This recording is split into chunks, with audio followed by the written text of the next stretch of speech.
وعباد الرحمن الذين يمشون على الأرض هونا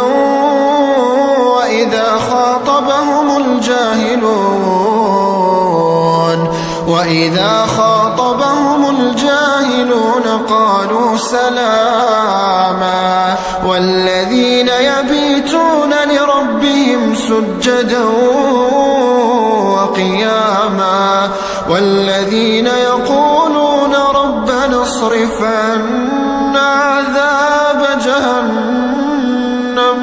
إن عذابها كان غراما إنها ساءت مستقرا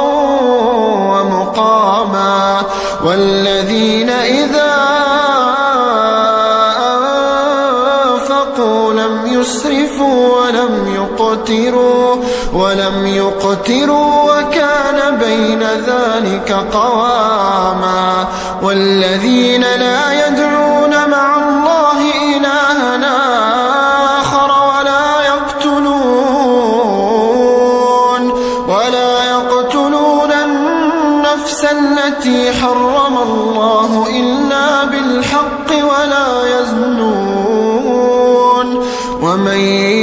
يفعل ذلك يلقى أثاما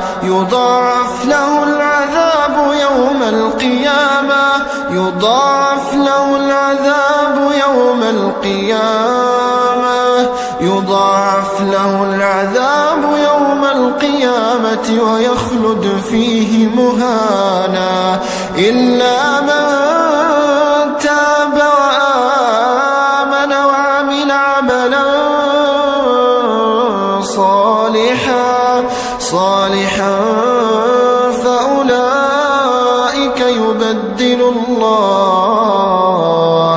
فأولئك يبدل الله سيئاتهم حسنات وكان الله غفورا رحيما ومن تاب وعمل صالحا فإنه يتوب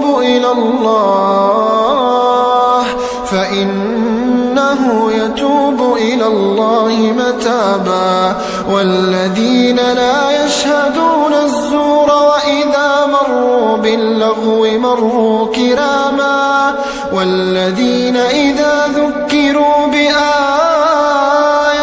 ربهم لم يخروا عليها صما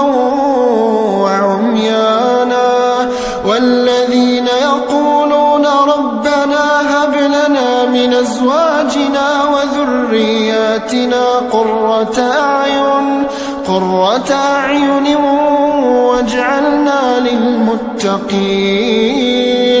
واجعلنا للمتقين إماما أولئك يجزون الغرفة بما صبروا ويلقون فيها تحية وسلاما خالدين فيها حسنت مستقرا ومقاما قل ما يعبأ بكم ربي لولا دعاؤكم فقد كذبتم فسوف يكون لزاما.